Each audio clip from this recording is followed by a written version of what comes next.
que se llama Conocimiento, Ciencia y Epistemología, y vimos las diferencias. Muy bien.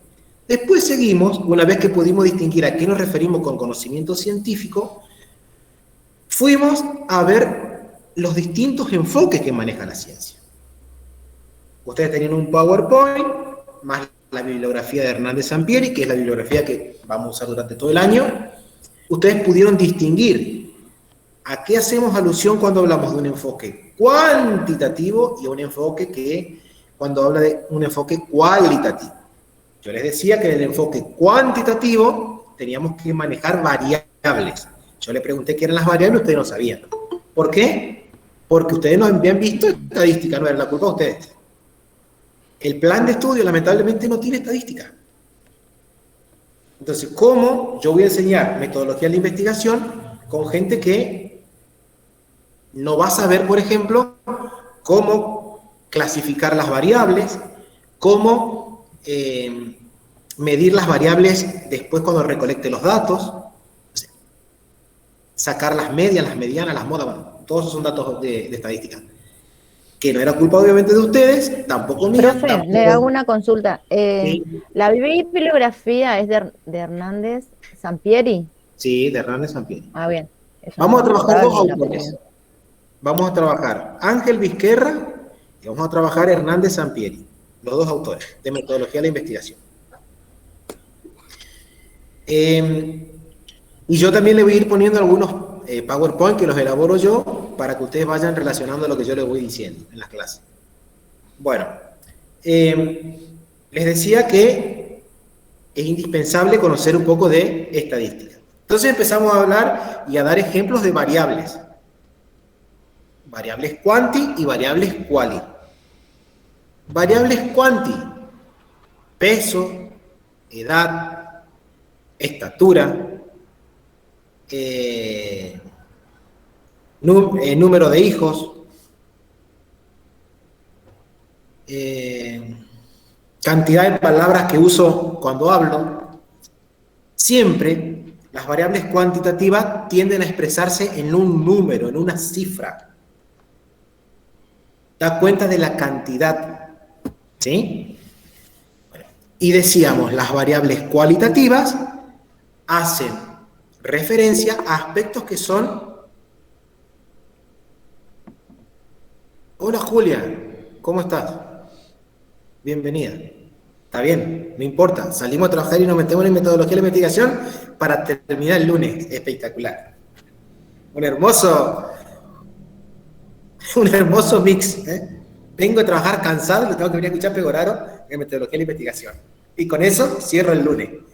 Me voy a la cama y no me despierto hasta el martes. Bueno. Pero sí, eso nos pasa a todos. Vamos a la variable. Eso les pasa a todos. Sí, me imagino. Sí, no tenemos, mire, profe, no tenemos tiempo posta ni para bañarnos a las 11 cuando terminamos 11:30, ahí recién. Y sí, es así. Bueno, son 4 años. Ustedes ya están en la mitad, gente. Les quedan 2 años más. 2 años y ya después sí, es el se dejan, perdón la expresión, se dejan de joder, se toman un año de relax. Después si quieren tener su consultorio en su casa, sí, ahí van a tener que ir a la universidad. Nosotros vamos a tratar de conseguirle a alguien para alguna universidad para que ustedes puedan hacer la licenciatura, ¿sí? Y pueden después hacer consultorio. Obviamente, yo los entiendo porque yo también soy docente, como ustedes, y también estudio y trabajo mañana, siesta y tarde, y noche. Lo mismo le pasa al rector o a Daniel, a todos. Así que es así nomás. Bueno, les decía, hablándoles de las variables cualitativas. Recién distinguimos las variables quanti, ahora variamos quali. Quali, decíamos que tenía que ver con una cualidad. ¿Sí? Mesa redonda, cuadrangular, blanca, negra, ojos verdes, ojos oscuros, rubio, morocho, gordo, flaco, alto, petizo. Las variables cualitativas tienen que ver con cualidades. Cualidades. Que no se expresan, obviamente, en un número, en una expresión numérica.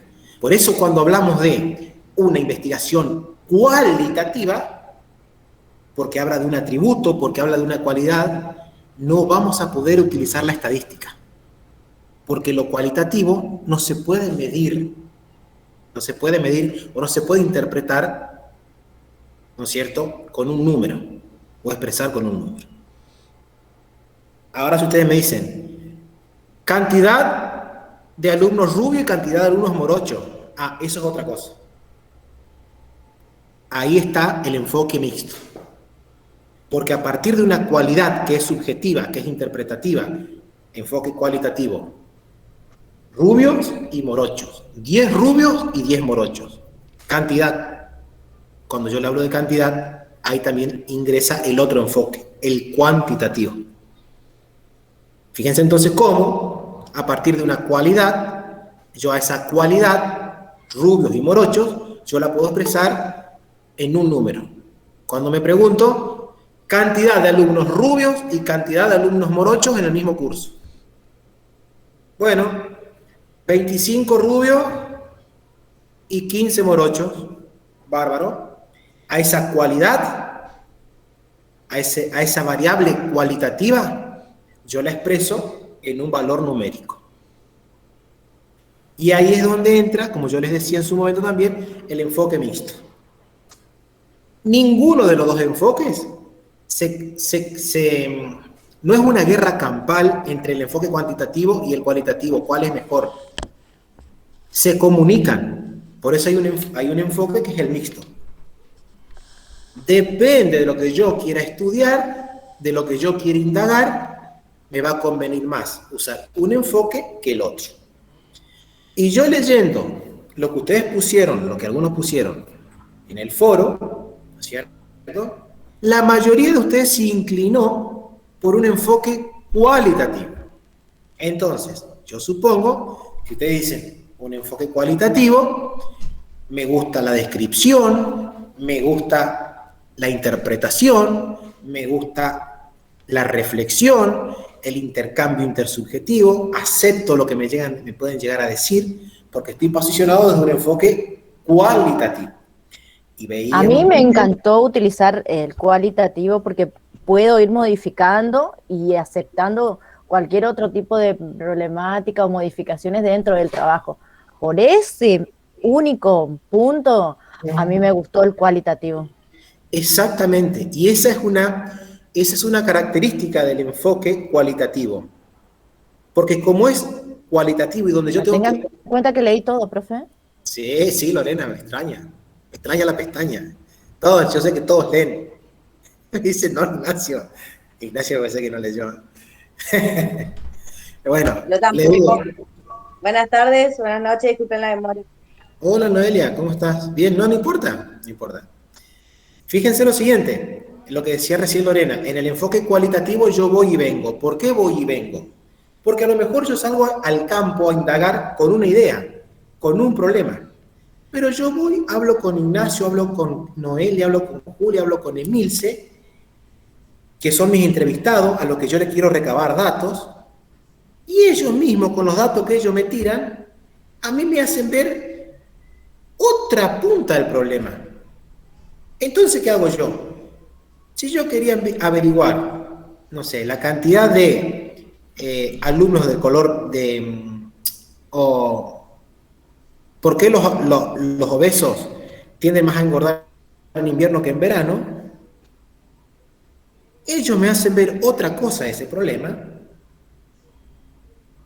y a mí me ayuda a reestructurar lo que yo primero pensé, me ayuda a redefinir nuevamente mis objetivos, replantear otra vez el problema, es decir, vuelvo para atrás y puedo mirar el mismo problema desde otra perspectiva que yo a lo mejor como investigador no la tenía, y que hablando con Agustín, con Noelia, con Emilce y con Julia, me hicieron cambiar de dirección.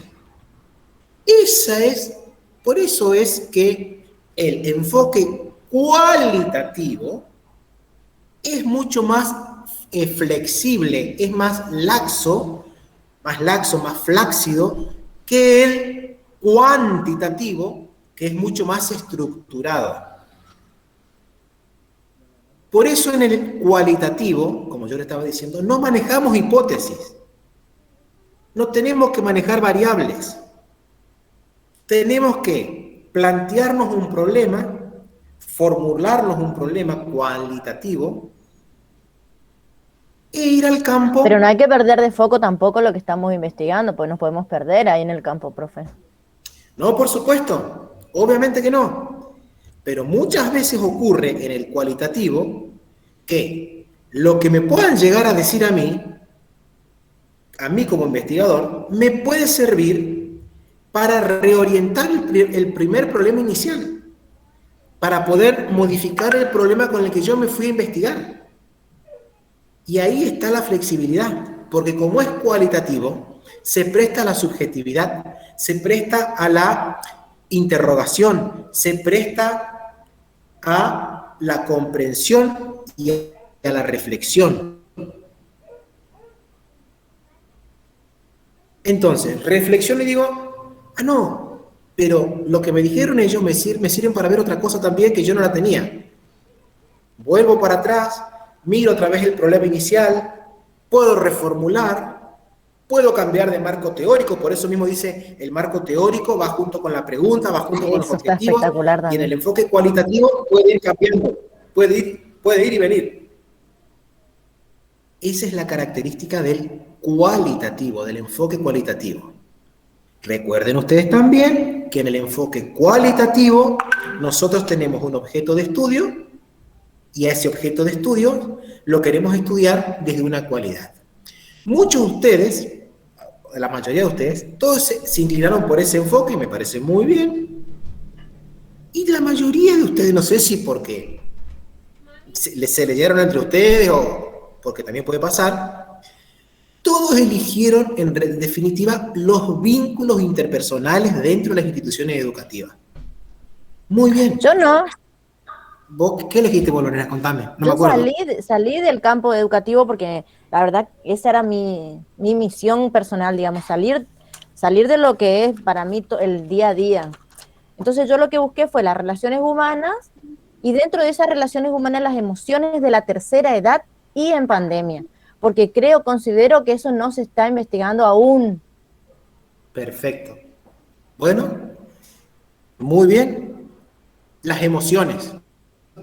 Bueno, las emociones. El tema, las emociones en la tercera edad. Entonces, ¿qué va a tener que hacer Lorena? Las emociones es algo subjetivo. Muy bien, por eso ya pone enfoque cualitativo. Acá puede haber gente que está concentrada, desconcentrada, contenta, enojada, con frío, sin frío, y eso tiene que ver con lo cualitativo. Ella dice, bueno, las emociones. ¿Qué son las emociones? Son reacciones espontáneas. Voy un poco a explicar lo que hizo Lorena. ¿Qué son las emociones? Son reacciones espontáneas. Uno no está todo el día emocionado. Uno está emocionado en un momento. Cuando yo estoy mirando el partido de Argentina y grito un gol, sé adrenalina pura. Cuando el VAR me anula un gol, también. En ese momento estoy viendo la televisión un partido de fútbol y me emociona. Pero pasó el partido de fútbol y se terminaron las emociones. Ella va a hablar de las emociones en la tercera edad, ¿sí? Bueno, y en pandemia, ¿cómo nos afecta? Sí, yo me imagino porque en pandemia, bueno, yo no tengo gente de tercera edad cercana y por eso también sí pude observar desde los lugares donde pude, es que, por ejemplo, los abuelos se tuvieron que encerrar, no vieron a los nietos por un buen tiempo, y ahí como que muchos se entraron a deprimir. Pero después sale la vacuna y ahí hubo una luz esperanzadora y es eso, ¿qué pasó? Después hubo también gente grande que se dejó vencer, muchos que no van a volver a ver a sus nietos o a sus hijos porque murieron o pasó algo. Entonces eso, ¿qué pasa con esas familias, con esas personas? Es lo que a mí me interesa mucho. Vos ahí, Lorena, hiciste un recorte de la realidad. Te fuiste a ese recorte y a eso te vas a ir a investigar. Está buenísimo. Bueno, Y ahí te va Gracias. a permitir a vos también relacionarte y saber qué está pasando en tiempo de pandemia. Sí, las parejas que vienen de hace muchos años y el virus ahora o los mató, ¿y qué pasó ahí a uno de los dos? Claro, y después va a Hay tener la mucho. oportunidad otro de seguir investigando después que pasa la pandemia. Cómo el anciano pudo muy bien lo seguir que dice, viviendo. muy bien lo que dice Milce. Muy bien lo que dice Eso Milce. es el Después recorte. otro va a poder seguir investigando. Y esa es otra característica, ya te doy la palabra, Ignacio. Hay otra característica de la ciencia. El conocimiento no es definitivo. Ustedes van a llegar a una conclusión y esa conclusión le va a servir a otro para poder continuar lo que ustedes estudiaron. Y tal vez otro llegue a mejores conclusiones que ustedes, porque el conocimiento científico avanza así. Y la ciencia, procedimentalmente, es así. Ignacio, dale. Bueno, buenas tardes a todos.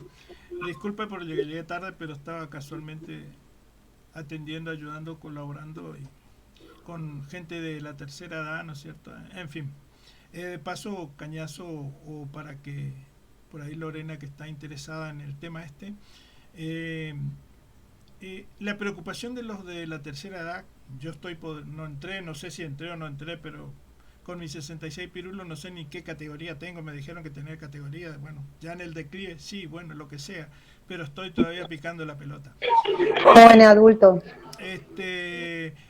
Les digo que la preocupación de la mayoría de la gente de mi edad para arriba, ¿sí? De 66 años para arriba, son los jóvenes. ¿Qué futuro le quedan a los jóvenes? Fíjate vos, lo que nosotros o ustedes piensan de los mayores adultos y los adultos piensan en ustedes muchísimo más, porque ¿cómo vamos a salir de esto? Nosotros ya estamos llegando por decir, al atardecer de nuestra vida, pero ¿y a usted qué le depara el futuro? Entonces, en las charlas que he tenido y que tengo, ¿no es cierto?, con algunos que hoy me llevó esta tarde preciosa que pasó hoy con una persona grande que me decía, mira, te felicito por esto, aquello, lo otro referente a mi estudio, pero decirle, comentarle a tus hijos, porque conoce a mis hijos, comentarle a los jóvenes que vos das catequesis, que todo el futuro está en ellos, que esto de ahora ya pronto va a pasar, como hemos pasado la fiebre amarilla, como hemos pasado ella resulta que me contó por primera vez que cuando fue joven ella tuvo el problema de la parálisis y estuvo en un pulmotor. Yo no sé si algunos conocen lo que fue un pulmotor. Era un aparato para la gente o los jóvenes que quedaban paralíticos y le metían como algo así en una cámara. Ahora cuando vos te haces la resonancia magnética, viste que te meten en un tubo así, bla bla bla bla bla, un ruido que se, bueno, ella estuvo en un pulmotor que era lo que le ayudó a reactivar todos sus problemas físicos que tenía y bueno, puede caminar, puede desarrollarse y seguir, ¿no es cierto?, la vida, y ahora que es prácticamente normal, y más siendo ya una persona grande y de haber criado 18 nietos, así que imagínate, todo un tema. Lorena decía, está preocupada porque ¿qué pasa? También es al contrario del otro lado, están preocupados, ¿qué va a pasar con ustedes? Con vos que te estás desarrollando como docente, que tenés contacto con los niños, y me resumió todo en una sola palabra. Como sabe como sabe que estoy dentro de la fe, me dijo, mira, léete Corintios 13, todo el capítulo de Corintios 13, capítulo 13, o primera carta de los Corintios, capítulo 13, que habla con referencia al amor, y olvídate, ahí está todo. Bueno. ¿Sí? ¿Qué te quería decir? A veces nuestra preocupación es por los grandes, referente a los jóvenes, y los viejos, los jóvenes referente a los grandes. ¿Sabe qué cómo reaccionan. Las emociones ya es como que, por ejemplo, yo te puedo decir, ya estoy más allá del bien y del mal. A mí... Bueno, pero a ver, está muy bien, Ignacio, está bien tu planteo. Pero acá hay una particularidad, ya te doy la palabra, ¿no? Que no podemos perder de vista. Está bien. No podemos perder de vista. Y así también se maneja la ciencia. Cada uno que se va a dedicar a la investigación, cada uno que se va a dedicar a un objeto de conocimiento determinado, lo elige. Lo elige. Le va a pasar lo mismo a ustedes dentro de 2 años cuando se reciban.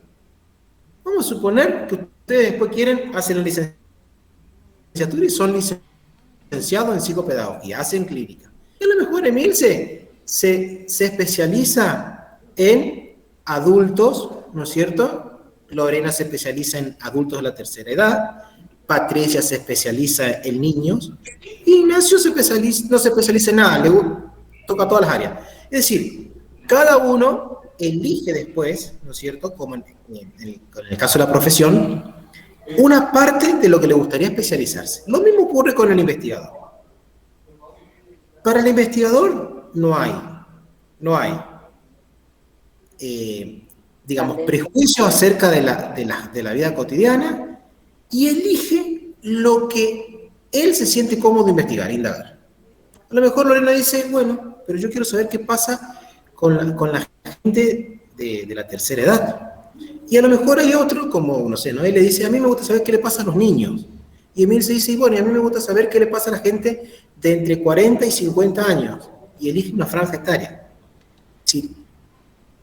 Todo se puede investigar, y ese todo que se puede investigar depende del interés, de las ganas que tiene el investigador para poder, obviamente, realizar conclusiones.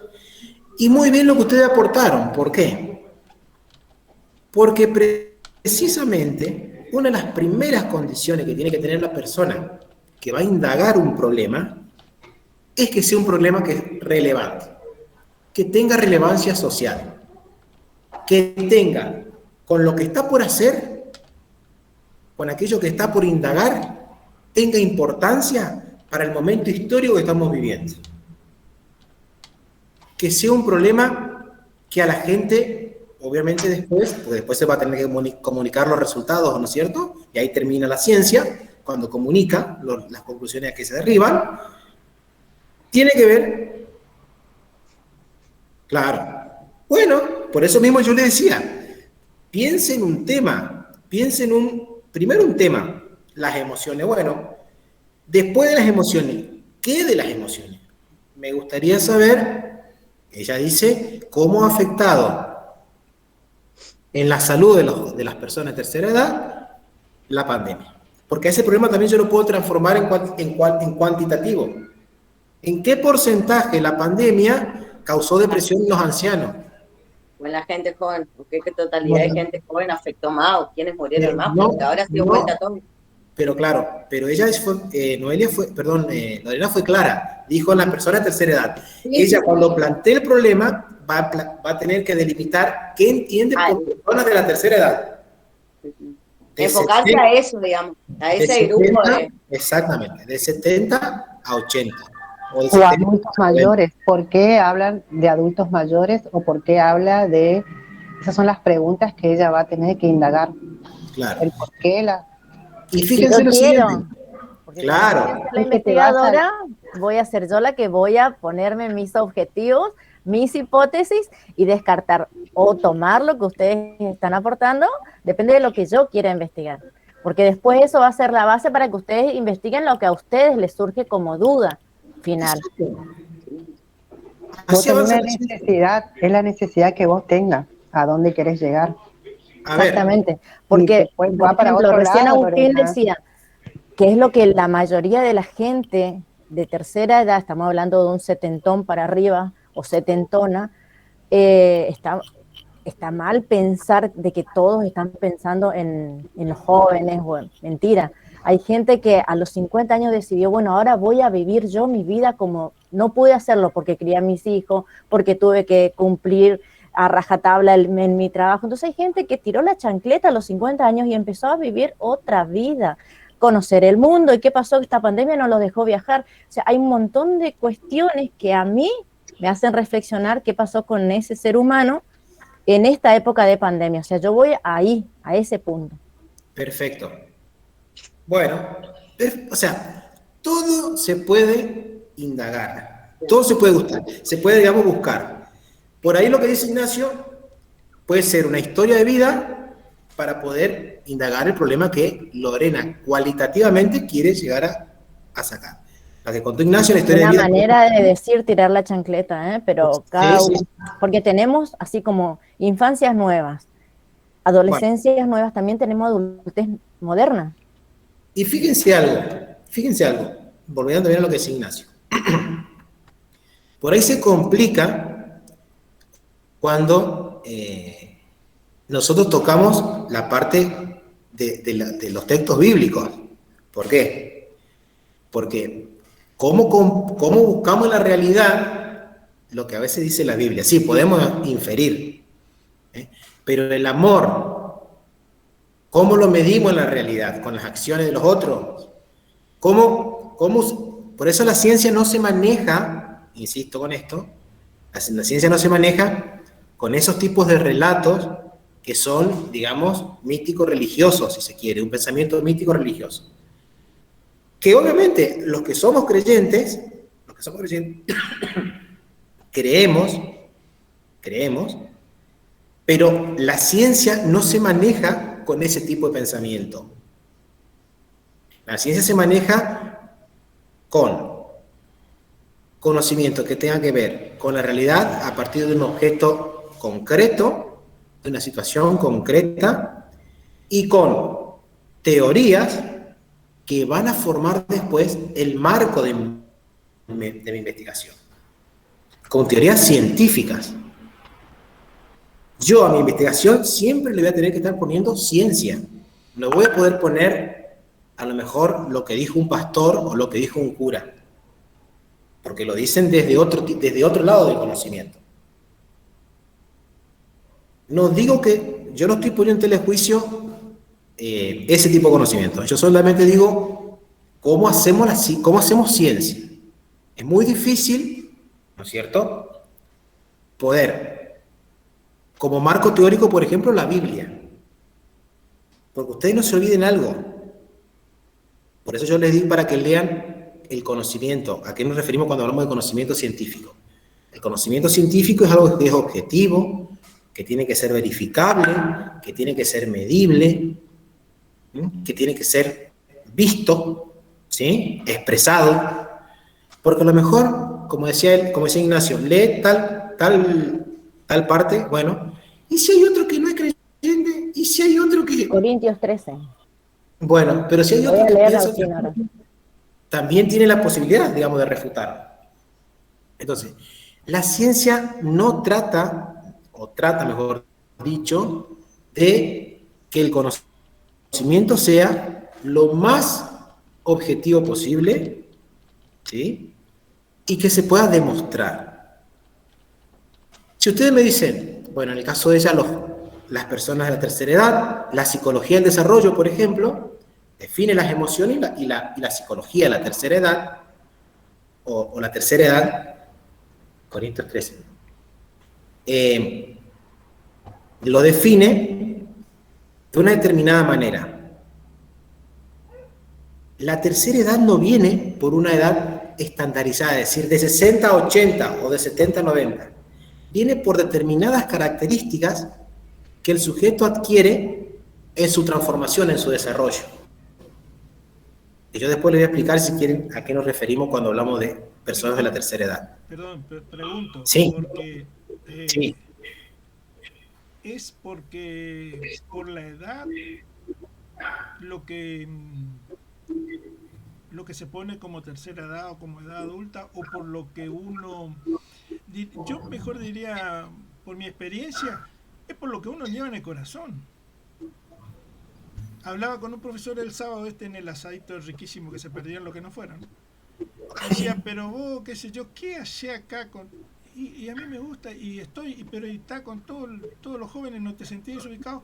Y depende, si me hacen sentir desubicado, sí, me sentiré desubicado, o me hago el tonto que estoy desubicado, pero yo no me siento desubicado. Porque tengo... Las edades se van diferenciando solamente por un tema justamente estadístico.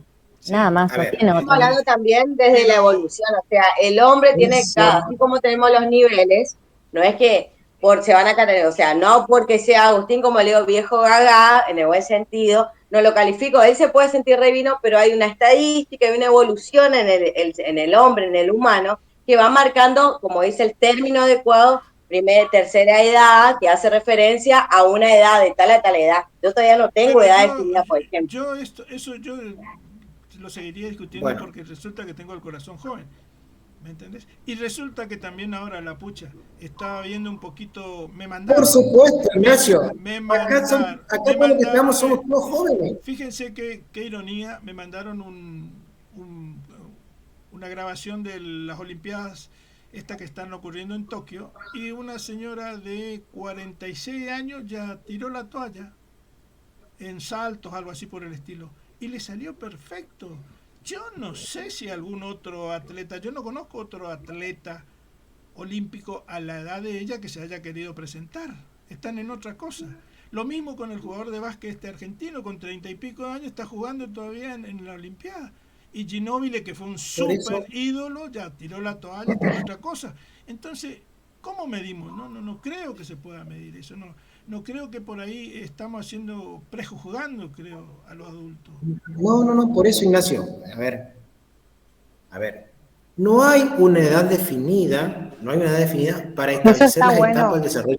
Profesor, disculpe, eso está bueno para investigar. Pero lo definieron, ¿eh? No hay una edad definida, pero lo están definiendo por ahí. Incluso usted comercialmente usted se va a querer trabajar a mi edad y no consigue, pero después de los 40 ni agarrotazos. No, pero acá hay otro tema, como lo decía recién Noelia. Nuestro cuerpo tiene un ciclo de vida como las células. ¿Se acuerdan que nosotros hemos estudiado? Bueno, nuestro cuerpo se va desgastando, por más que nuestro espíritu, que es otra cosa, sea joven. Son totalmente, claro, son biológicamente, cronológicamente, nuestro relojito, o sea, está bien, tomamos lo que decía Agustín, pero como dice el profe, hay una manera ya de nosotros comunicarnos. Nosotros somos personas mayores ya, la mayoría, excepto Mila, creo que es la más jovencita, ¿sí? Acá hay variedad, seguimos siendo, o sea, no está delimitado, pero generalizado por lo biológico y cronológico del ser humano, no porque seas viejo gaga, Agustina. ¿Se entiende? No es discriminación, a ver. Es biológico ya. Acá todos somos personas jóvenes. Acá, los que estamos acá, en este momento. Somos todas personas, porque viene de canas, estamos haciendo, ser grande. Estamos haciendo algo que lo hacen los niños. ¿Qué hacen los niños para poder conocer? Las maestras jardineras no me van a dejar mentir. Curiosidad, tienen curiosidad. Van, tocan, indagan, pintan, rayan, gritan, lloran, se ríen, juegan. Bueno, nosotros también acá estamos tratando de empezar a conocer. Estamos tratando de hablar de metodología de investigación. Y fíjense todas las cosas que ustedes están diciendo para poder definir un problema cualitativo. Porque cuando ustedes pusieron todo cualitativo, bueno, vamos a empezar. Bueno, fíjense entonces todas las cosas que el investigador tiene que tener definidas a la hora de poder, ¿no es cierto?, plantear un problema cualitativo. Está muy bien lo que han dicho. A ver, las edades son, digamos, estereotipos que se ponen para poder distinguir, por ejemplo, un niño de un adolescente. Pero encima yo planteé un sector de la población, el resto puso relaciones humanas, así que ahí ustedes abarcan otros espacios mayores al mío. Sí, tranquilo. Ahora, a ver, empezamos con el tema. Pero es un tema general que después lo vamos a ir viendo, depende del estudio, claro, el enfoque. Bueno, ahora de ese tema vamos a ir acotándolo, vamos a ir sacando lo que realmente quiero. Porque si ella quiere estudiar Claro, lo vamos a empezar a cortar, exactamente. Por eso, la idea era partir de un tema, tener una idea, Lorena la tiene, cómo afectó la pandemia a las personas de la tercera edad. ¿Qué va a tener que hacer Lorena? Va a tener que definir a qué llamamos personas de la tercera edad. Que no tiene que ver con una edad, digamos, una franja etaria de tal a tal, sino que tiene que ver, como muy bien decía Noelia, con el deterioro que va sufriendo biológicamente el organismo por el paso del tiempo. Y un órgano, perdón, que le puede dar esa característica es el cerebro. Por eso, seguramente lo habrán hablado en neurociencia, el cerebro que lee mucho, que practica mucho, nunca envejece. La persona que está continuamente leyendo, haciendo trabajar la cabeza, puede a lo mejor envejecer, y lo hace biológicamente, corporalmente, somáticamente, pero no desde el cerebro. El cerebro se mantiene activo. Y tenemos varios ejemplos en los medios, si se quiere, de gente que tiene casi 90 años y sigue estando en la televisión. Y tienen una memoria privilegiada. Y que pasaron los 90, ya sabemos quién es. Bueno, que almuerza todos los días, o los domingos. Bueno, entonces, ¿cómo puede ser que una persona así llegue con esa lucidez a esa edad, ¿no es cierto? Bueno, y vos después tenés otra gente que con mucho menor edad tuvieron deterioro mental, les agarró una parte de pérdida de la memoria, de las funciones cognitivas, y ese deterioro hace que vayamos entrando progresivamente en la tercera edad. No hay una edad fija, obviamente. Si yo estoy queriendo plantear un problema de investigación, yo voy a tener que definir por qué digo yo tercera edad, de qué hablo cuando digo tercera edad, desde qué edad a qué edad. ¿Pero eso para qué? Solamente para poder ir seleccionando a las personas con las que yo voy a trabajar. Tercera edad va a decir, Lorena, para mí tercera edad van a ser personas que comprendan entre los 70 y 80 años y que tengan pérdida de memoria, caminen con bastón, los ayuden otros a caminar, tengan, no me acuerdo, como cuando una persona, demencia, no me salía, tengan demencia senil, es decir, todas características que hacen la tercera edad. Entonces ella va a tener que definir. Edad, según lo que yo más o menos estuve investigando, porque chismoseé un poco en mis tiempos, es desde los 65 a los 80. Pero ahora en la actualidad, como se extendió eso, sobre todo acá en Latinoamérica, se extendió la edad, y en la Argentina más, la gente vive más tiempo, calculo yo que va a ser de los 70, por el estilo de vida, exactamente, desde los 70, 80 años es el corte que yo haría.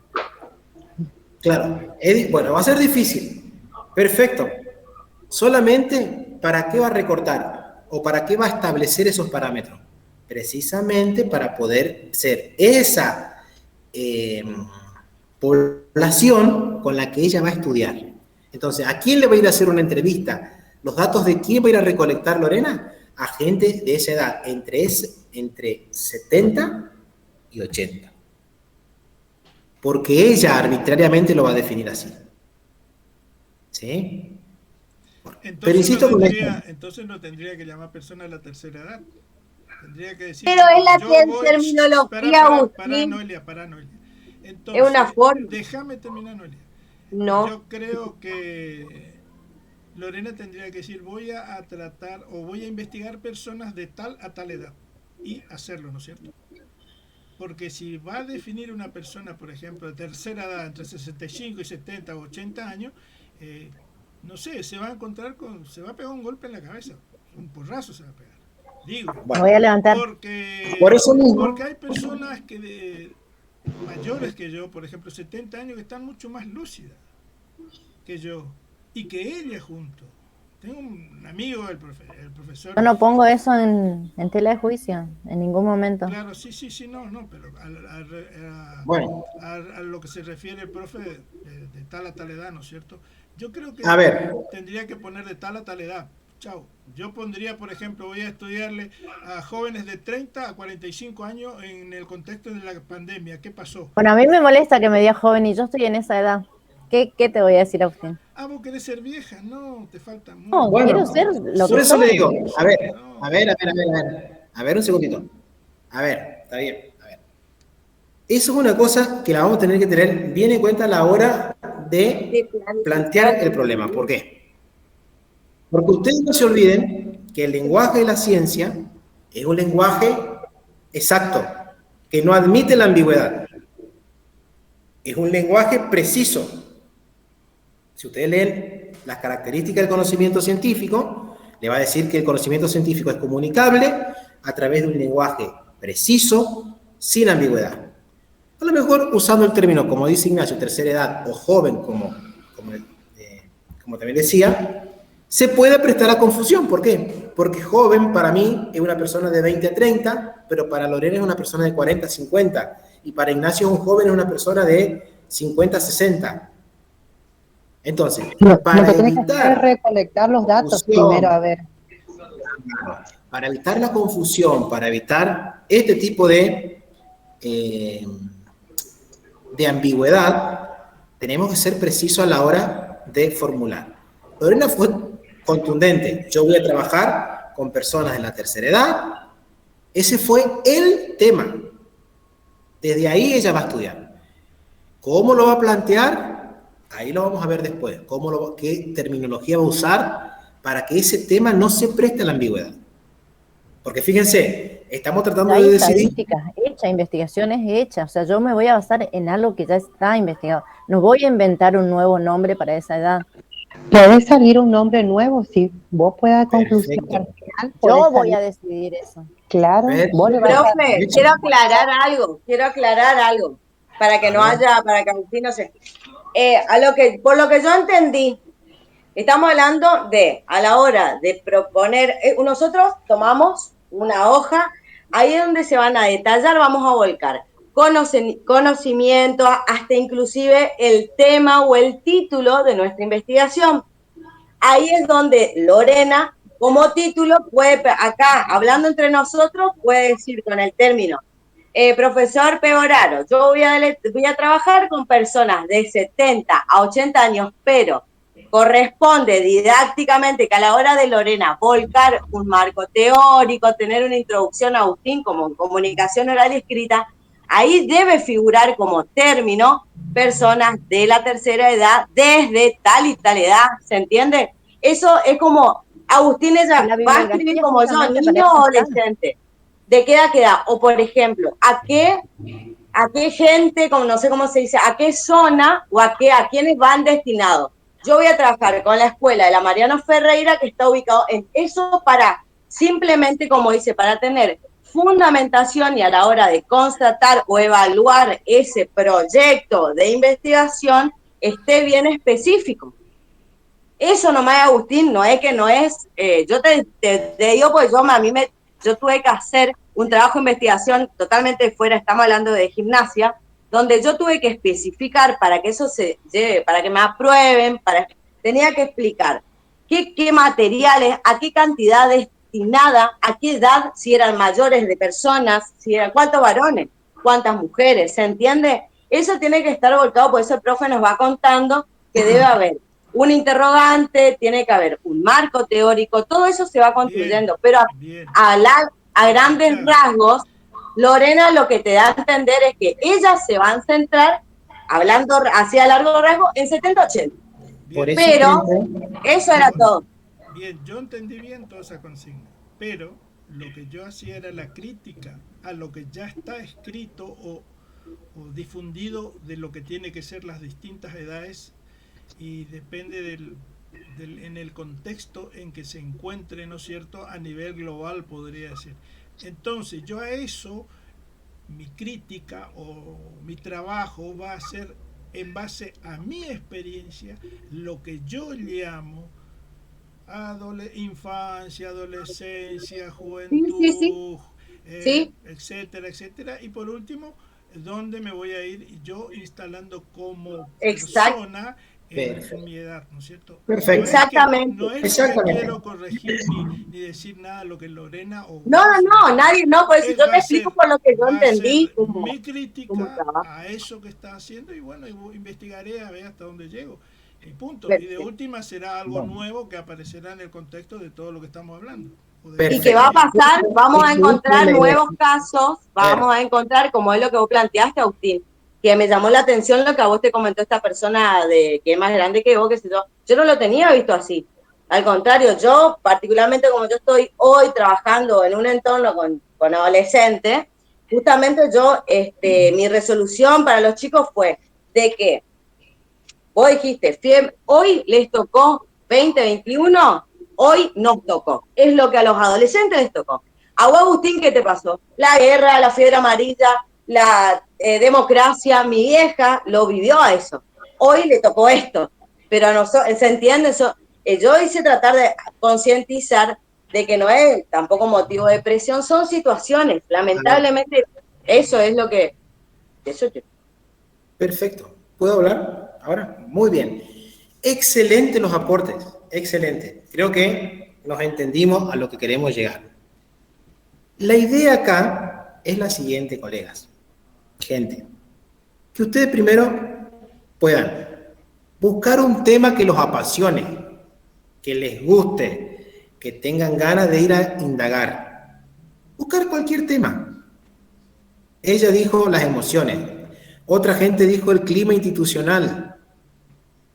Mucha gente se relacionó con el tema educativo.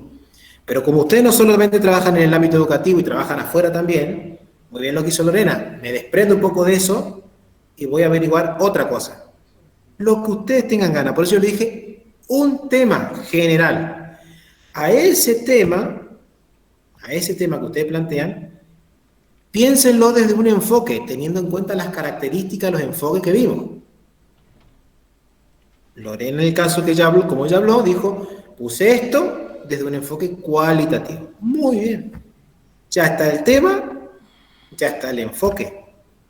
Ahora ahora venimos a esto, a comenzar a plantear el problema, a delimitar el problema, es decir, a contextualizarlo, ¿sí? Para poder, una vez planteado, contextualizado, justificado desde por qué es la importancia de estudiar ese tema, el tema de las emociones, ¿sí? A partir ahí entraría el fundamento, los fundamentos, perdón, profe, entraría el fundamento científico. Claro. Ella tiene que buscar algo científico para que ella a partir de ese punto pueda, y después ahí ella va a encontrar después otros pasos más para seguir investigando. Pero tiene que basarse en las fuentes científicas.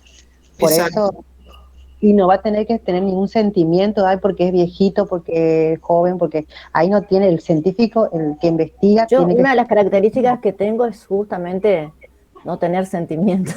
Claro, porque te vas.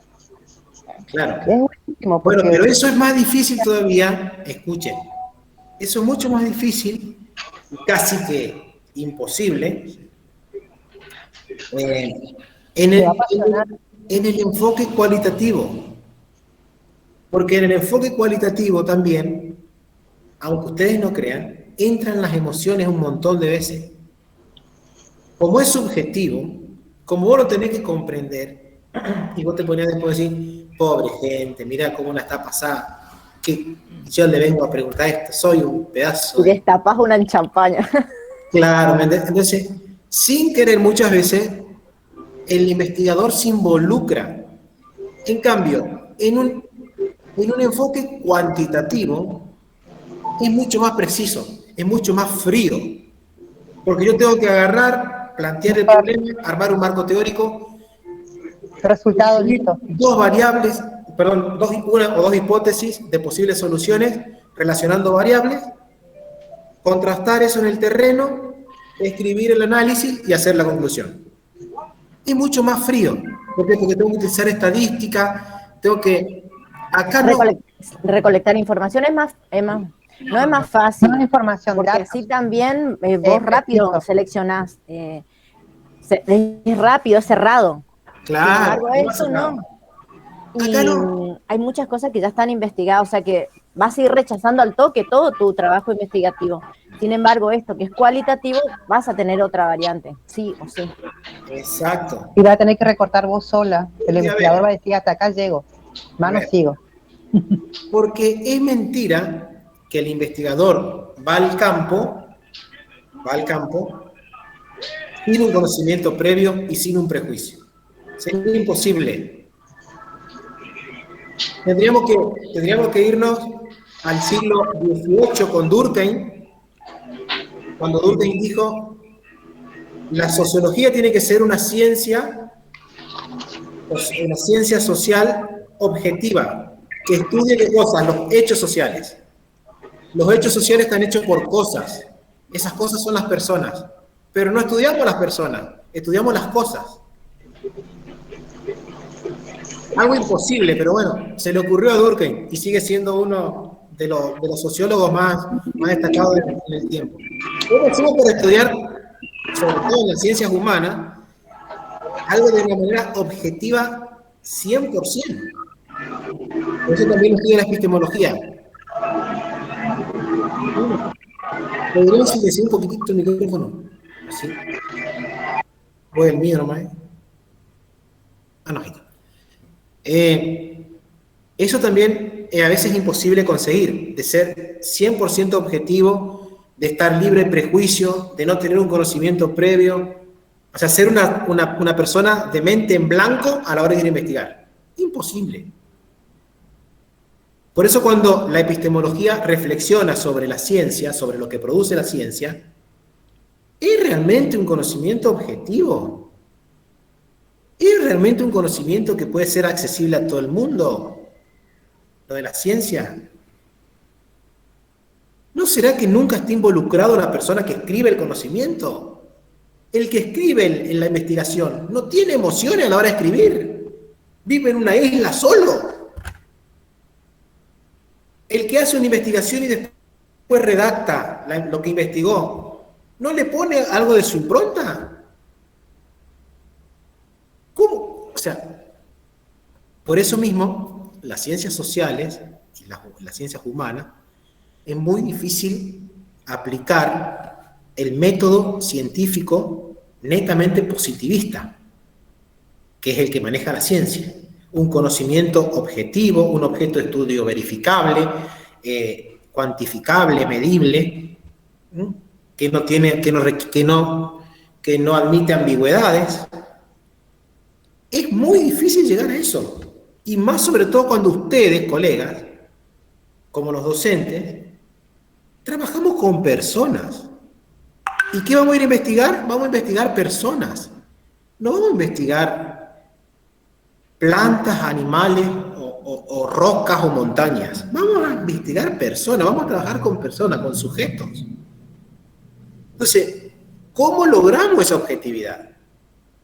Y yo le puedo decir que para mí la ciencia nunca fue objetiva y no va a ser objetiva. Porque por más que querramos darle ese toque de objetividad, esa distinción, siempre está el conocimiento previo del investigador. El investigador no nació de un repollo y salió a investigar. El investigador viene de una cultura, tuvo una familia, adquirió un lenguaje, adquirió costumbres, adquirió hábitos incorporados en él. Como también digo, y eso lo estudia la epistemología, ¿no? Como también digo que la ciencia dejó de ser usada como actividad, como yo les decía, para el avance de la humanidad. Crearon un bicho que nos está matando a todos. Hijo de Tula, los de Wuhan. Entonces, las guerras, como yo le decía, las guerras no van a ser más armamentísticas. No necesitamos bomba atómica. Necesitamos crear un virus nomás. ¿A dónde está la ética? Cuando cuando el conocimiento científico, una de las características es que es profundamente ético. Pindonga va a ser ético. Entonces, ¿cómo hacemos para definir todas estas cosas, ¿no es cierto?, que ustedes están planteando a la hora de trabajar una investigación, cualquiera fuera el tema? Cualquiera. Siempre va a surgir, y fíjense lo que dijo Ignacio, yo voy a criticar, por supuesto, porque la ciencia va a decir, yo no me acuerdo si es Popper o Lakatos, donde, no, perdón, Kuhn, ni Popper ni Lakatos, Kuhn, que habla de revoluciones científicas. Y para que haya una revolución científica, para que avance el conocimiento, tiene que haber primero una crítica. Entonces que a mí Ignacio viene y me diga, pero yo voy a criticar, me parece excelente, porque esa es así, a ver, pero no es una crítica. Criticar investigando, obviamente. Escúchame, ¿qué eso para mí si eso? No es esa crítica. La crítica fundamentada desde la teoría, desde el razonamiento, desde lo que yo pienso, pero argumentado con la propia ciencia. Investigación, claro, exactamente. Una crítica constructiva. Exactamente. Entonces, la ciencia avanza por eso. Bueno, una de las cosas que yo creo, las críticas no son ni constructivas, las críticas son críticas. Claro, son rupturas. La palabra crítica viene de ruptura. Toda crisis es una ruptura. Bueno, epistemológicamente pues sí, pero no. Es decir, cuando hay una crítica, claro, está bien, porque de esa manera avanza la ciencia. Porque si la ciencia no se cuestionan a estos hijos de su buena madre que estuvieron en Wuhan creando el virus, no va a tener la vacuna.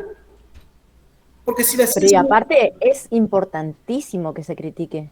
Pero es importantísimo. Lo que nos pasa que hoy tenemos esta carrera de psicopedagogía y tampoco hay ni siquiera una definición de psicopedagogía. Entonces, ¿cómo nosotros podemos investigar y criticar en realidad alguna postura por la crítica propia? No, hay que hacer un trabajo de investigación. Y yo acepto las críticas, pero no las críticas así de boca. Crítica con un libro al lado, con un autor al lado. Por supuesto que sí, y está bien. Porque en definitiva así avanza el conocimiento, no hay otra. Por eso hay algunos investigadores que llegaron hasta un lugar y hay otros que después siguieron y avanzaron más, porque tomaron lo que dijeron los otros.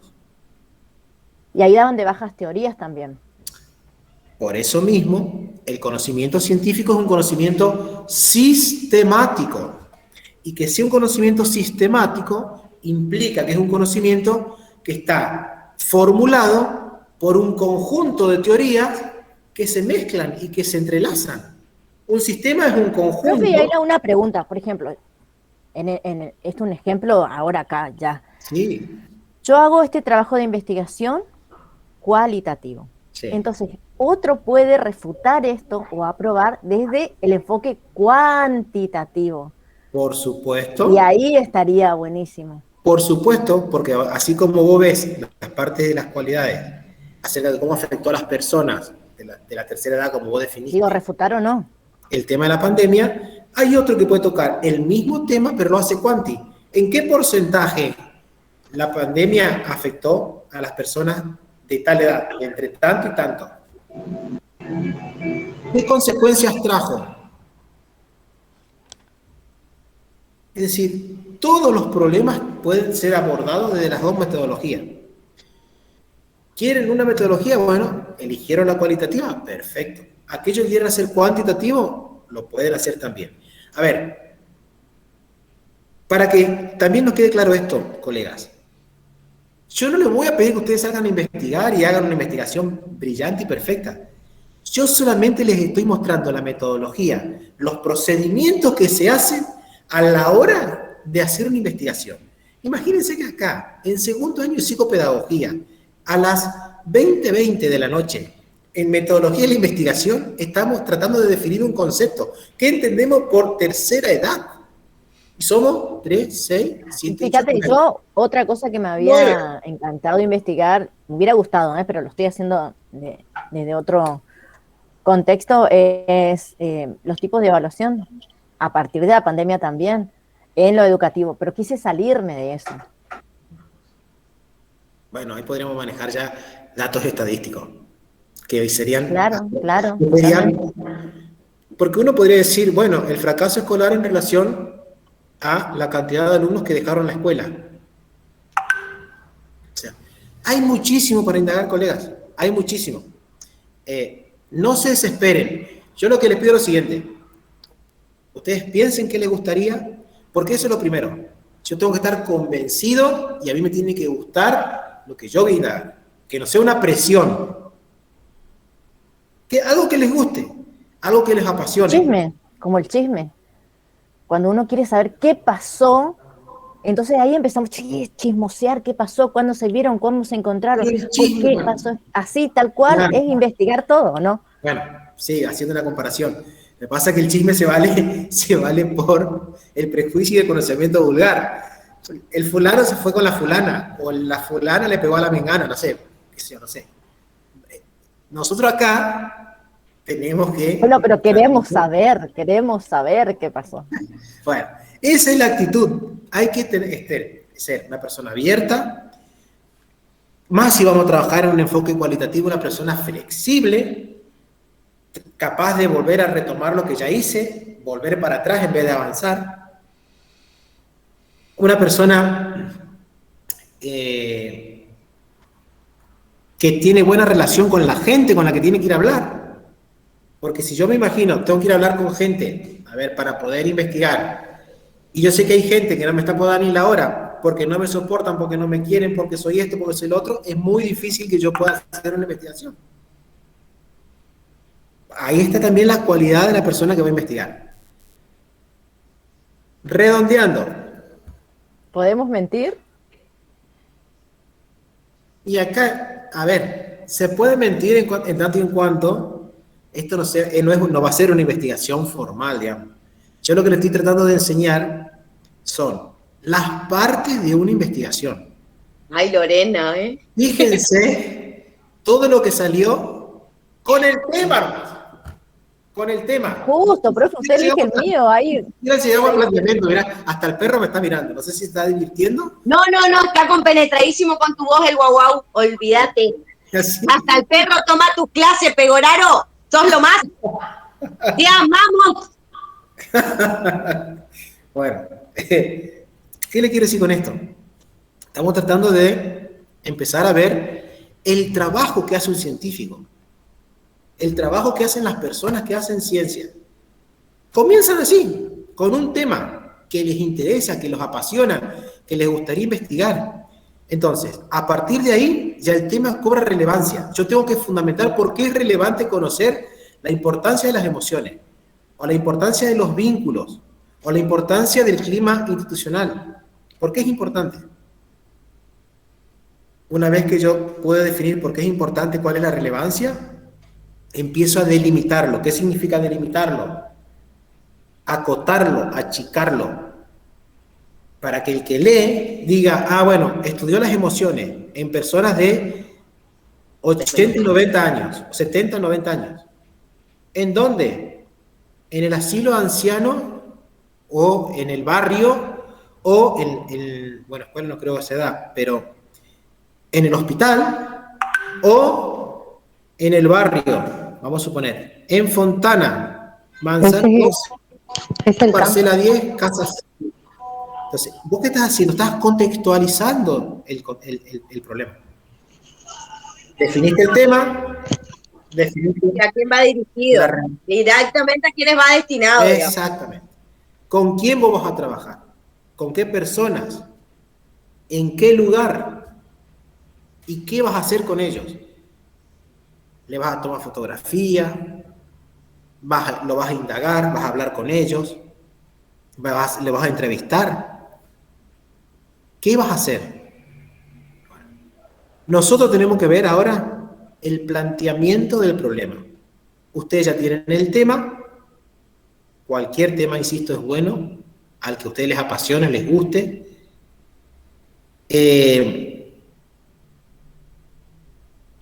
Después le voy a dar un tema a Ignacio, pero no sé si es un tema para psicopedagogía, pero es un tema importante. ¿Por qué, Yo también quiero un... por qué muchas personas se alejaron de la iglesia? Pero bueno, es un tema... No. No va a ser para... Muy simple, eso es muy fácil. Dame algo. No, por eso. Pero si yo quisiera saber eso, tendría que hacer entrevistas cuantitativas para sacar un porcentaje. Pero bueno, no. Yo después le voy a tirar después algunos problemas que ustedes pueden indagar y pueden, digamos...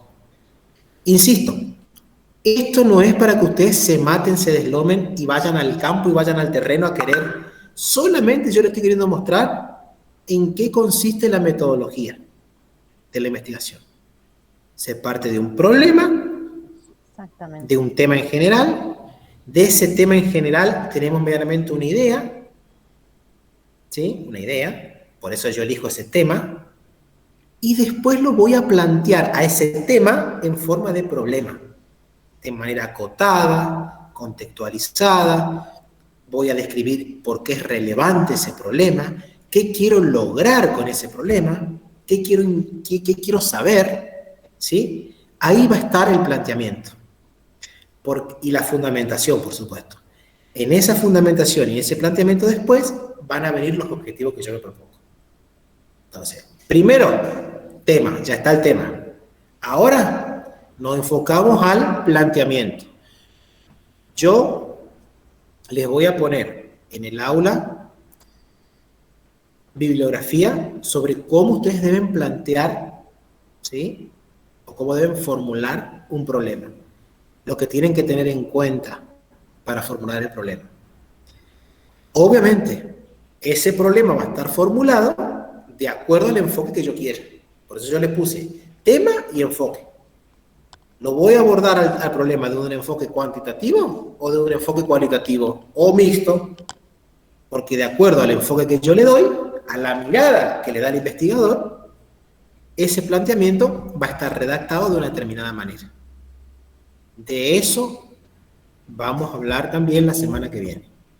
Hoy hicimos una introducción, así con las cosas como ustedes plantearon, se debate también y debaten también las comunidades científicas a la hora de poder lograr un conocimiento. ¿Por qué creen ustedes que muchos dicen que el virus del COVID fue creado y otros dicen que no? ¿Por qué unos dicen a favor que sí y por qué otros dicen que no? ¿Con qué nos quedamos? Entonces, cuando hay posturas muy radicalizadas de un lado y del otro, obviamente surge la investigación. Surge aquel que quiere investigar realmente qué es lo que pasó. Si realmente fue un virus creado o no. Bueno, así medianamente se debate, se reformula, se intercambian opiniones sobre cualquier concepto, porque la ciencia es algo abierto, gente. Es algo que es refutable, como bien dijeron ustedes. Entonces, bueno, que se comprenda esto. Partimos de un tema, ahora pasamos al problema. ¿Por qué es relevante estudiar ese problema? ¿Qué quiero saber yo acerca de eso? Fundamentarlo, contextualizarlo con quién, con los destinatarios, como dijo Noelia, con quién yo voy a trabajar eso, cuál va a ser mi franja con mi población. ¿A qué población va dirigida, claro? Claro, de tal edad, o de tal barrio, o de tal escuela, o de tal hospital, o de tal club, porque usted también puede trabajar en un club. ¿Sí? Formular después objetivos y recién ahí comenzar a salir al campo. ¿Se comprendió o no lo que yo quise hacer? A ver, la idea de esto no es que debatamos para poder... El trabajo del compañero. No, para poder ganar una posición. No, no es la idea de esto. La idea de esto es intercambiarse opiniones, fundamentar también para no quedarnos en la doxa. Seguramente con el ILSA habrán visto lo que eran los filósofos y lo que es la doxa. La filosofía es la abstracción, el razonamiento, y la doxa es la mera opinión. Bueno, para no hacer doxa, para hacer un pensamiento que sea razonado, argumentado, que pueda ser obviamente refutado, porque el conocimiento de la ciencia es refutable. Por eso yo les mostré y les di para que lean en Esther Díaz cada una de las características que tiene el conocimiento científico, para que ustedes se encuentren con estas situaciones. Imagínense ustedes acá lo siguiente: si yo acá a ustedes les digo, el objeto de estudio son dos sujetos de, no sé, nivel primario que dejaron la escuela y no quieren volver por el tema de la pandemia. Ese es el tema. El abandono escolar, el tema es el abandono escolar causado por la pandemia. Entonces ustedes van a empezar a decir, Verónica va a decir, pero yo tengo tal cosa, pero para mí pasa por tal otra, y Emilio va a decir, no, pero tal otra, y Ignacio va a decir, no, pero tal otra. Ustedes van a decir, el mismo objeto de estudio y los cuatro le dan diferentes posibles soluciones o posibles acercamientos al problema. ¿Está bien eso? Por supuesto que está bien. Porque ante un mismo problema yo lo puedo mirar de manera diferente. Y así es la ciencia. Y más sobre todo si trabajamos con sujetos, como ustedes van a trabajar. Prácticamente un ejemplo puede ser esta situación en la pantalla. Nosotros nos vemos. No sé quién está en la escuela Mariano Ferreira. Mónica Godoy tiene una foto y Milagros tiene una foto. No sé si es Milagros no está hablando, bueno, parece que no está. Y atrás, cada uno tiene un mundo diferente. Bueno, lo mismo pasa acá. Exacto. Entonces, esto también para que nos sirva en este sentido. Fíjense lo difícil que es hacer ciencia, porque si la ciencia es una actividad, si fuésemos acá científicos nosotros, por un concepto, por una formulación de un concepto, todos podemos tener diferentes miradas. Entonces, y esas miradas obviamente no vienen desde ahora, vienen también de lo que yo traigo, desde lo que yo conozco. Por eso es muy difícil ser objetivos. Yo le digo sinceramente, mi postura epistemológica es que la ciencia objetiva no existe. Mi postura, como docente, como investigador, como estudiante, como, no sé, el conocimiento objetivo, tal cual lo planteaban en la modernidad, no existe. Porque cada uno de nosotros, los investigadores, porque les va a pasar. Porque ustedes van a tener, acá estamos tratando de trabajar metodología de la investigación, pero cuando ustedes tengan que hacer un trabajo fino para ser licenciado, ustedes van a tener todo este tipo de conocimientos ya adquiridos y acumulados a la hora de poder plantearse un problema y poder, digamos, llevar adelante un trabajo de investigación. Ya tienen un conocimiento. Emilce, por ejemplo, es licenciada. Emilce ya conoce de metodología. Sin embargo, está acá, escuchando. Ya tiene un conocimiento. Entonces, cuando Emilce vaya a hacer un trabajo, ya tenemos una carga, ya tenemos algo incorporado. Yo no me puedo aislar, porque digo, me aíslo y lo estudio objetivamente a ese problema. Imposible. Imposible. Entonces, de ahí que para mí que epistemológicamente, por más que los filósofos de la modernidad hayan pensado eso, con Comte en la cabeza, con el positivismo, para estudiar los fenómenos de la naturaleza, como yo les expliqué, y encontrar en los fenómenos de la naturaleza explicaciones causales a los fenómenos sociales, es algo, me parece, casi imposible. Casi que imposible. Porque fíjense ustedes también este detalle. Ustedes van a estudiar, quieren saber por qué sus alumnos tienen dificultad de aprendizaje y le dicen, ¿sabes lo que pasa? Que yo vengo a la tarde al colegio, pero yo a la mañana no estudio, que es el tiempo libre que tengo. ¿Y qué hacer a la mañana? Me voy a hacer piquete frente a la casa de gobierno, con mi viejo, para que nos paguen más la beca. Entonces, claro, esa es su realidad, es otra realidad. Bueno, claro, ustedes van, bueno, ustedes van entonces y dicen, bueno, voy a ver qué pasa en ese piquete, a ver qué hay. Y está su alumno, y está el padre, y está el amigo, y está el otro padre del amigo, y está otra gente. ¿Y vos por qué venís? Y vengo por tal cosa. ¿Y vos por qué venís? Y vengo por tal otra. ¿Y vos por qué estás acá y por tal otra? Las causas son diferentes, los motivos son distintos, las personas sienten y presienten diferente. Las necesidades también son distintas. Las necesidades son distintas, obviamente. Entonces, ¿cómo yo puedo hacer de ese, diría Durkheim, de ese hecho social un estudio objetivo, libre de prejuicio? Es decir, un estudio objetivo para que las conclusiones a las que yo arribe sirvan después para controlar futuros piquetes y desaparezcan. Hay que transformar la política completa, profe. Es muy difícil. Bueno, Vamos a crear el mundo de nuevo, hay que renovar todo. Ella dice transformar la política.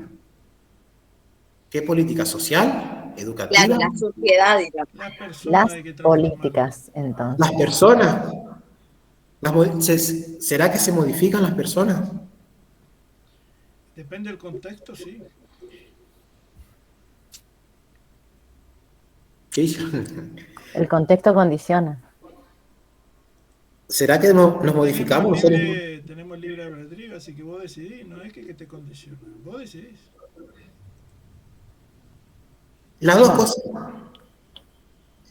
A ver, el contexto obviamente que es un condicionante. Te modifica. Porque si ustedes están acá... ¿Te condiciona también? Sí, claro. Ustedes están acá y se van al impenetrable, donde no hay luz, donde no hay internet, es muy difícil que se puedan conectar. El contexto los condicionó. Sí. Por supuesto que nos modificamos y siempre nos modificamos. Y ustedes me dirán, ¿pero acá vos querés que acá sean todos iguales? No, ni me interesa que sean iguales. Es más, si son todos diferentes, para mí es mejor. Porque el conocimiento se enriquece en la diferencia. Porque si hay uno que dice, ¿escucharon? Sí. ¿Están de acuerdo? Sí. No, acá mientras más conocimiento haya, más posturas encontradas haya, somos personas distintas. Y eso lo tenemos que aceptar. Somos personas diferentes. Y cuesta mucho aceptar. Bueno, sí, obvio. Claro que cuesta. ¿Por qué? Porque decir algo que a mí, por ejemplo, me afecta, ¿qué está haciendo eso? Me está tocando la subjetividad. Me está tocando lo que yo pienso, creo y siento. Y eso, en el aparato psíquico, los esquemas subjetivos en el aparato psíquico, en la mente, son dinámicos. A lo mejor lo nuevo que yo incorporé hace que lo que yo tenía se desplace y quede guardado en la memoria. Pero en ese desplazar hacia la memoria, porque hay algo nuevo que está ahora, en ese desprendimiento, obviamente hay dolor, obviamente hay incertidumbre. ¿O no? Pero es la única manera de que los seres humanos evolucionemos. ¿Vieron cuando decimos, el cuero es buen enseñador? Lo que no te enseñaron tus papás te enseña la calle. Estamos diciendo eso. Que somos personas que en algún momento hay algo que puede ser diferente y nos puede llegar a hacer cambiar. Y ustedes verán, ¿está mal? No, para nada. Yo tengo mi suegra, ¿para qué? Ustedes me van a hacer hablar y yo voy a estar hasta las cosas. Yo tengo mi suegra que tiene 81 años y me dijo, Ahí está. yo no voy a cambiar nada, y más si vos me lo decís. Sí nomás.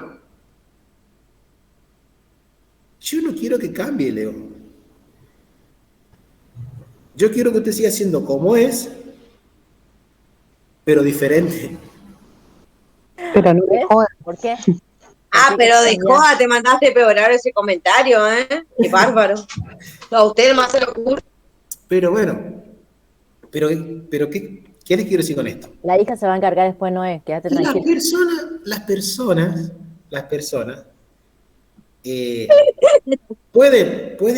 pueden cambiar, sus esquemas de conocimiento, sus conocimientos, se pueden modificar, obviamente. Una persona de 80 años que se recibió de abogada, ¿creen ustedes que no se modificó el esquema de conocimiento? Tenía 80 y se recibió. Por supuesto que sí. O tenía 80 y terminó la escuela secundaria. ¿Se modificó? Y claro. Por supuesto. Por supuesto. Entonces, siempre tenemos que estar dispuestos al cambio. Porque si hay algo... 80 años y se recibió de abogada, ¿qué? Sí. Capa. ¿Viste? Sí. Ahí tenemos una adultez joven. Por supuesto. Porque lo único que nos asegura el psicoanálisis, que el cambio es permanente. Allá como seguramente te lo habrán visto con Ilse, por eso te ve en filosofía. No me puedo bañar 2 veces en el mismo río. Creo que era Heráclito. ¿No? ¿Heráclito era? No me acuerdo quién era, pero era un filósofo. No me estoy acordando el nombre en este momento. No me puedo bañar 2 veces en el mismo río. Porque en la segunda, ni el río ni yo somos iguales. En las mismas aguas. Sí. Entonces, lo que vaya surgiendo acá, lo que vayamos cambiando, lo que vayamos intercambiando, y por más que sigamos siendo, o tengamos algunas posturas distintas, está bien, porque así es la ciencia. La ciencia no es que son todos amigos, se agarran de la mano y hacen el arroz con leche. No. En la ciencia hay conflicto, hay crisis, hay revoluciones. Pero fíjese qué nos pasó ahora con el COVID. Al principio que sí que se contagiaba, que no se contagiaba, y ahora tenemos un montón de cepas nuevas y no tenemos nada definido todavía. Es más, ahora te vas al supermercado y ya no te miden la temperatura porque dicen que ya no... Ni el alcohol se está usando. Bueno, se rompen hasta los protocolos ya. Bueno.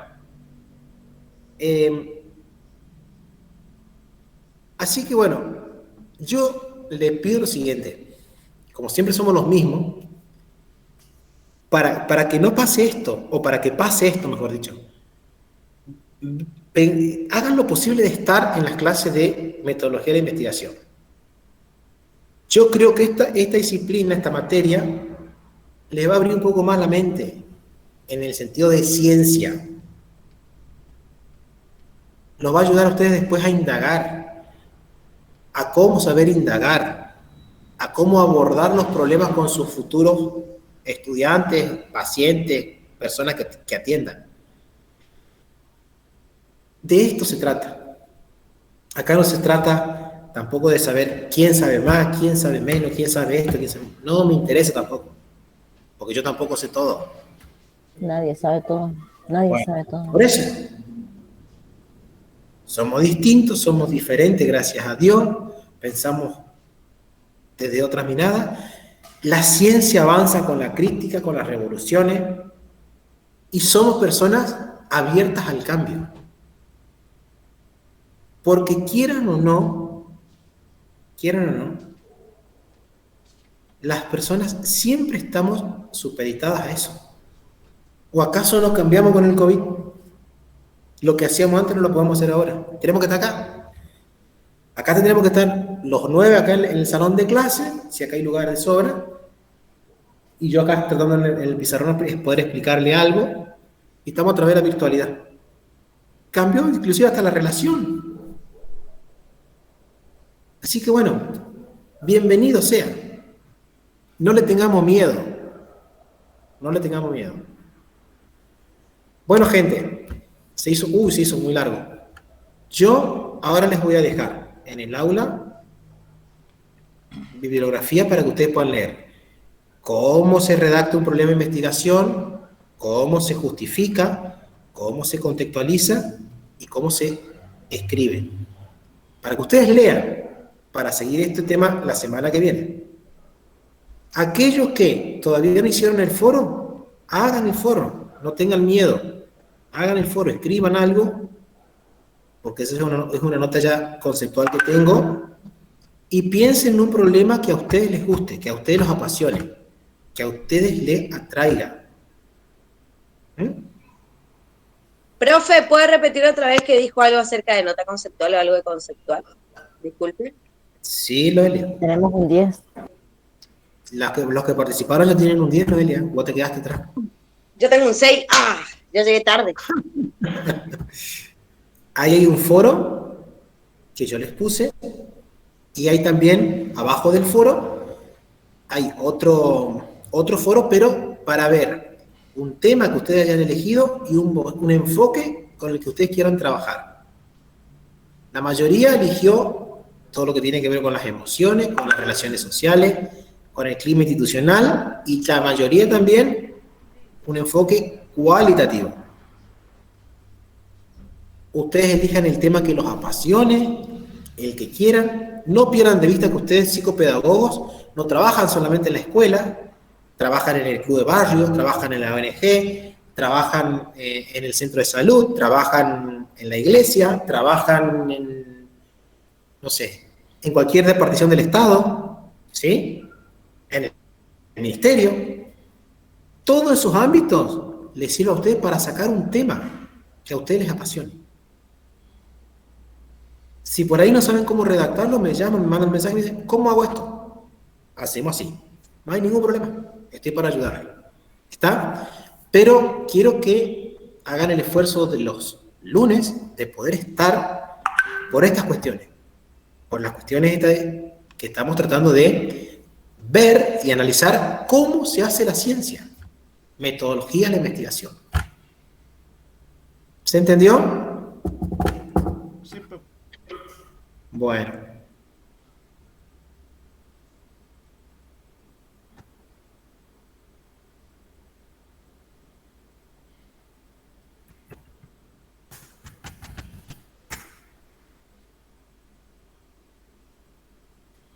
¿Alguna pregunta?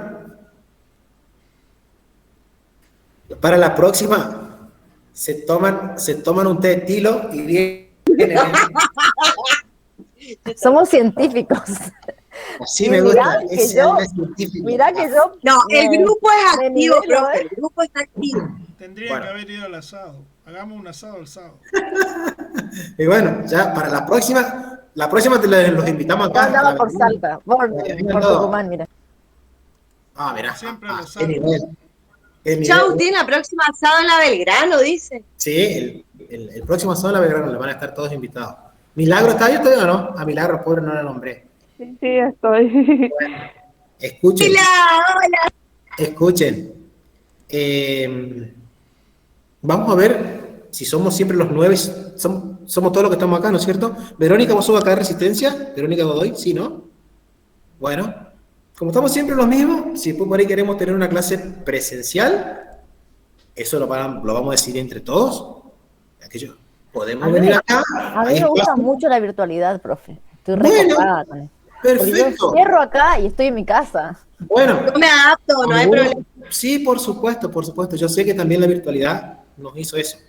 Nos causó eso, digamos. Nos cuesta después ir a la escuela. No tengo problema, pues ya me apliqué la segunda. Es que, profe, yo estoy todo el día fuera de mi casa, entonces estar en este horario dentro de mi casa para mí es hermoso. Sí, te entiendo perfectamente. Nos pasa lo mismo, si lo vi preguntarle a Emilce cuando No, estamos a la mañana ahí trabajando en el ministerio. Bueno, gente, nos vemos la próxima, nos vemos el próximo lunes. Ok, muchas gracias. Buenas noches.